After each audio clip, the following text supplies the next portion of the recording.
ALSP is a rare condition with a known prevalence characterized by white matter degeneration, axonal spheroids, and pigmented glia.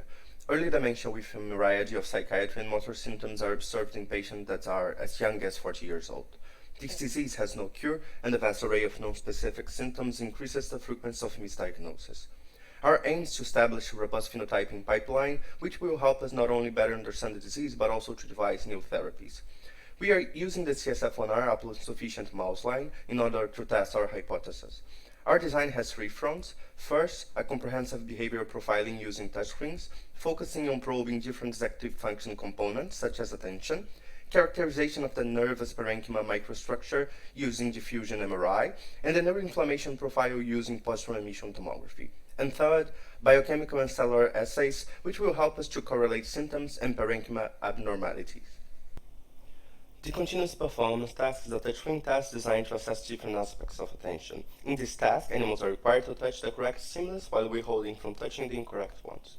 Multiple variables can be analyzed and the difficulty of the task can be increased by shortening the stimulus display time.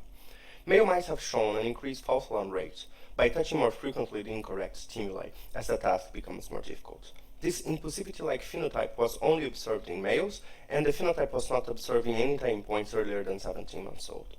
This impairment was accompanied by microstructural alterations of posterior cortices, such as the parietal association cortex, which has been shown to participate in different cognitive processes, including attention.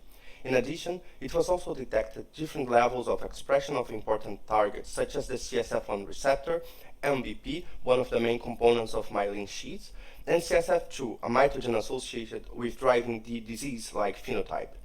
Regarding the cellular composition, an increased number of neurons was found in the cortex. No differences regarding the number of microglia or oligodendrocytes were found. The probabilistic reversal learning is a task designed to assess visual-spatial learning, cognitive flexibility, and sensitivity to valence feedback information. The mouse must learn that between the two presented stimuli, one is optimal. This means that the chance of receiving a reward when touching it is higher. The chance can be of 100% in the deterministic stage or lower in the probabilistic stages. After 5 consecutive optimal choices, the conditions are flipped, which is the reversal. Female heterozygous mice have shown lower performance in the deterministic stage of the task, with a lower number of reversal and lower accuracy at different time points. This phenotype was only observed on females. Behavior impairment was accompanied by a trend of widespread neuroinflammation measured via FEPA-PET. Contrary to what was observed on males, only the receptor expression levels were altered. No difference regarding the cellular composition were found. We have demonstrated that CSF1R mouse line shows behavior and parenchyma alterations in a sex-specific and time-dependent pattern. Although both females and males displayed behavior impairments, females present them at an earlier stage, mirroring part of the phenotype observed in patients. These findings are promising as they show that this model can be an asset to study this leukoencephalopathy. Currently, we are finishing the MRI, the PET, and the immunohistochemistry experiments.